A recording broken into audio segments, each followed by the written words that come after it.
جنگ کی گھنٹی۔ سردیوں کی ایک دھند بھری صبح تھی۔ کیپٹن اشر، جو کئی سالوں سے آرمی میں تھا، اپنی یونٹ کے ساتھ سرحدی علاقوں میں تعینات تھا۔ دشمن ملک کی سرگرمیاں بڑھ رہی تھیں اور ہر رات گولوں کی آوازیں سنائی دیتی تھیں۔ اشر نے دوربین سے دیکھا، دشمن کی نقل و حرکت واضح ہو رہی تھی۔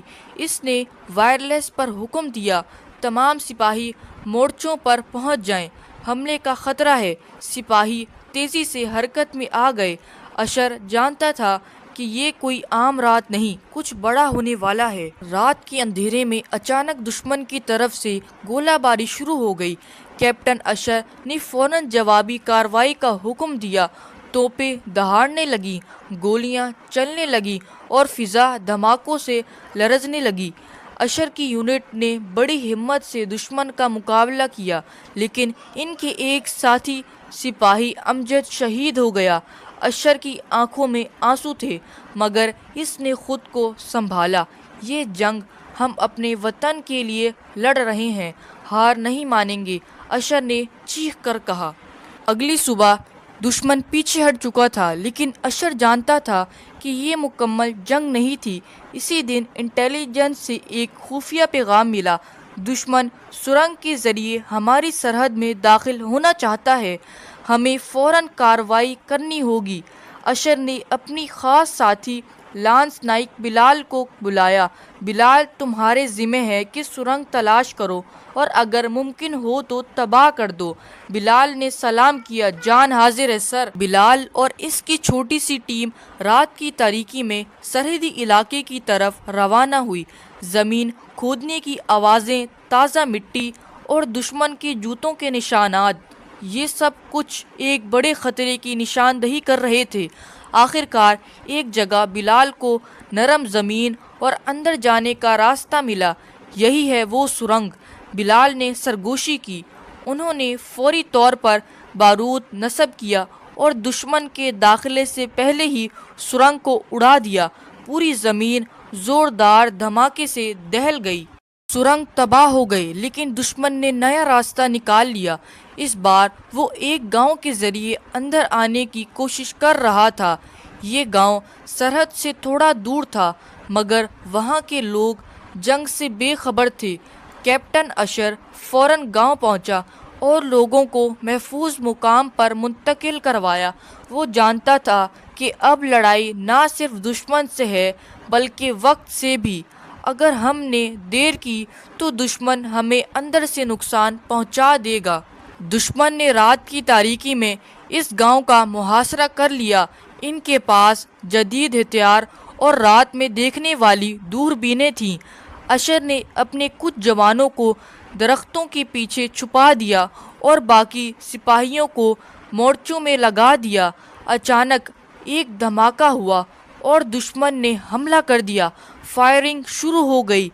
گاؤں کے خالی گھروں سے دشمن چھپ چھپ کر گولیاں چلا رہے تھے۔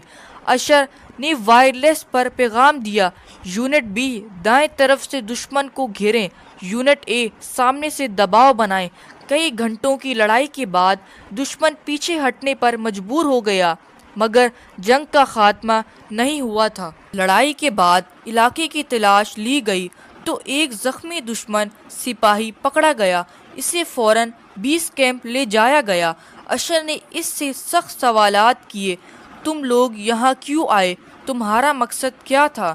دشمن سپاہی پہلے خاموش رہا، پھر بولا، ہم صرف گاؤں نہیں، آپ کے اہم فوجی کیمپ پر حملہ کرنے آئے تھے۔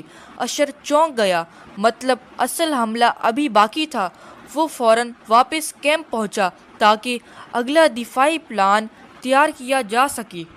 کیپٹن اشر نے سب افسران کو جمع کیا، نقشہ سامنے رکھا اور بولا، یہ ہمارا مین کیمپ ہے جس پر دشمن حملہ کرنا چاہتا ہے۔ ہم پہلے ہی ان سے ایک قدم آگے ہوں گے۔ رات بھر مشقیں ہوئیں، مورچے مضبوط کیے گئے اور سپاہیوں کو خصوصی ہتھیار دیے گئے۔ ہر کسی کے چہرے پر تھکن تھی، مگر جذبہ زندہ تھا۔ بلال نے اشر سے کہا، سر، ہم سب تیار ہیں، اگر یہ ہماری آخری جنگ بھی ہو تو ہم پیچھے نہیں ہٹیں گے۔ اشر نے اس کے کندھے پر ہاتھ رکھا، یہی تو ہماری طاقت ہے۔ رات کے 12 بجے دشمن نے چاروں طرف سے حملہ کر دیا۔ گولیاں، راکٹ اور بموں کی آوازیں ہر طرف پھیل گئیں۔ آسمان آگ سے روشن ہو چکا تھا۔ اشر نے خود اگلی لائن پر جا کر لڑائی کی۔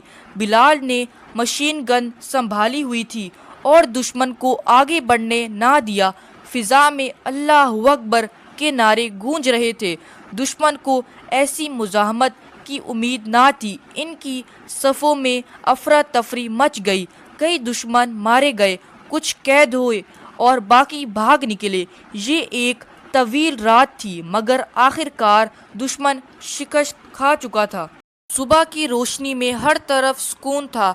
زخمیوں کو ہسپتال منتقل کیا جا رہا تھا، شہیدوں کو قومی پرچم میں لپیٹا گیا اور کیمپ میں ایک عجیب سا خاموش فخر محسوس ہو رہا تھا۔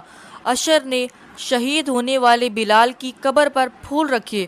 تم جیت گئے بلال، تم نے وطن کے لیے جان دی اور ہمیں سرخرو کر دیا۔ کیمپ پر قومی پرچم لہرایا جا رہا تھا۔ ریڈیو پر اعلان ہوا، دشمن کا حملہ ناکام بنا دیا گیا ہے۔ ہمارے سپاہی بہادری سے لڑے اور ملک کو بچا لیا۔ اشر آسمان کی طرف دیکھ کر مسکرایا، یہ وطن رہے گا ہمیشہ۔ تو ایسی اور زبردست کہانیاں دیکھنے کے لیے ہمارے چینل کو ضرور سبسکرائب کریں۔